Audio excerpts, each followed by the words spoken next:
Break में जाने से पहले हम जुडिशियल प्रोसेस की बात कर रहे थे. अब 2 आर्गुमेंट्स थे. एक आर्गुमेंट भट्टी साहब का था, उन्होंने कहा जुडिशियल प्रोसेस की जरूरत क्यों पड़ी. ये मेरा आर्गुमेंट जरा सुन ले कि मैं एक सेकंड दूसरा आर्गुमेंट तो बता दूं. नहीं, मंसूर का आर्गुमेंट ये था कि ये प्रोसेस बेहतर हो सकता है. हाँ, इसमें जो गुंजाइश अब मिल गई है बहुत सी सियासी जमातों को.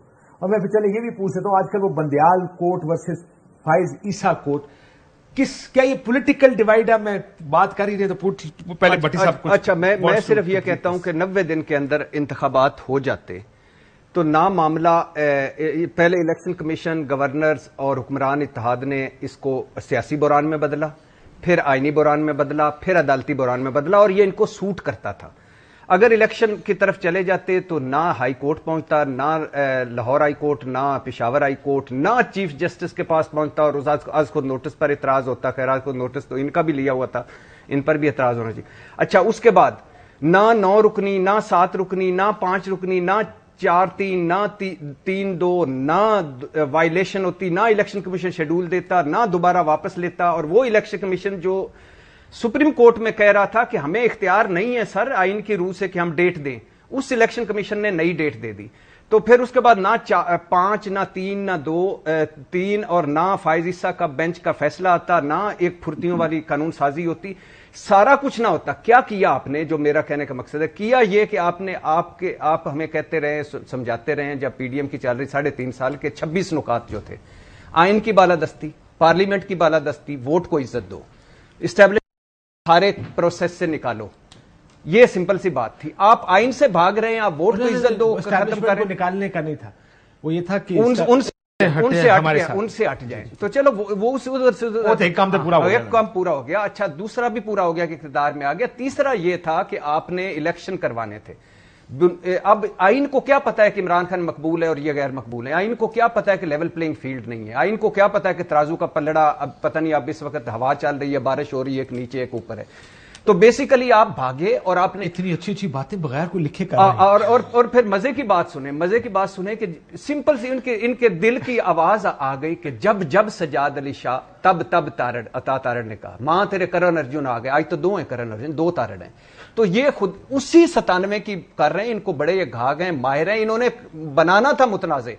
अगर कितने अफसोस की बात है कि 97 जो कि एक मुतनाज़ा तारीख समझी जाती है पाकिस्तान की, और कोई पॉलिटिशियन खड़े होकर कहता है कि उस वक्त भी तारड़ था और अब भी तारड़ है, पहले एक था, 2 है. वे डू यू स्टैंड? आप क्या मंसूर के साथ खड़े कि जुडिशियल प्रोसेस, मेरा बात तो दोनों तकरीबन एक ही कर रहे हैं. वो कहते हैं ये पॉलिटिकल मामला है, उनको होना नहीं चाहिए था, लेकिन अगर हो भी गया था तो बेहतर तरीके से भी हैंडल हो सकता था. मेरे ख्याल से मैं लीन करता हूं जी, मंसूर भाई ने जो आर्गुमेंट दिया है, और भी बहुत से लोगों का ये ख्याल है कि अगर फुल कोर्ट होती तो इस डिसीजन की, क्योंकि किसी भी जज साहब के लिए मेरे नजदीक ये कहना मुश्किल होता कि आइन की जो स्कीम ऑफ थिंग्स है उसके अंदर जो 90 डेज इलेक्शंस के लिए रखे गए हैं, उससे तजावुज की बात करना किसी भी जज साहब के लिए बड़ी मुश्किल होती. और सब्सिक्वेंटली उस डिसीजन की जो एक्सेप्टेबिलिटी है वो फिर और सारे जितने तमाम सियासी फरीकैन हैं उनके पास गुफ्तगू करने की, बात करने की कोई गुंजाइश रह न जाती. अब बार रूम्स के अंदर जो गुफ्तगू हो रही है, मैंने ये सवाल कुछ अपने कॉलीग से, सीनियर वकला से, उनसे भी पूछा कि क्या वजह है कि फुल कोर्ट बनाने में सुप्रीम कोर्ट जो थी या चीफ साहब जो थे वो उसकी तरफ इंक्लाइंड नहीं थे. मैं एक सवाल पूछूं, दूसरा बड़े स्टूपिड सा सवाल है बाइस्टेला, वाई कि क्यों था कि हुकूमत इतनी इंसिस्ट कर रही थी कि फुल कोर्ट बनाओ? क्या उनको कोई उम्मीद थी?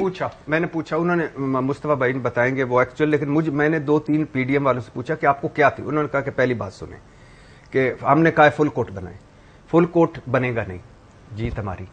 दूसरा, उन्होंने कहा कि फुल कोर्ट बनेगा, 2-3 जज साहबान नहीं बैठेंगे, जीत हमारी कि फुल कोर्ट. तो तीसरा, फुल कोर्ट बन गया, सारे बैठ गए, तो पहले आज खुद नोटिस कि ये केस है आज खुद नोटिस वाला चीफ जस्टिस का, और पुरानी बातें खुलेगी और फिर नए चक्कर चलेंगे. तो वो भी हमारे, अगर वो ना हुआ तो फिर असेंबली ठीक टूटी या नहीं? टूटी नहीं, वो तो आएगा, वो तो किसी ने नोट में भी लिख दिया, वो अकरम मिनल्ला साहब ने कहा, वो तो आएगा. अब फिर कोई किसी ने पूछा था असेंबली बनी ठीक, 63A रिविजिट सारा कुछ होता, फिर कहते हैं तो ये मामला इतना लटक जाता कि. और बंदयाल साहब ने जो एक इतला मिली कि जो छुट्टी वाले दिन सारे जज साहबान से ऑलमोस्ट उन्होंने कहा जाता है कि मुलाकातें भी की, और उन्होंने कहा कि हमें डाइवर्ट नहीं होना चाहिए. ये सिंपल सा मामला है आइन का कि आपने 90 दिन के अंदर इंतखाबात करवाने, इसके बाद फुल कोर्ट बना लेते हैं.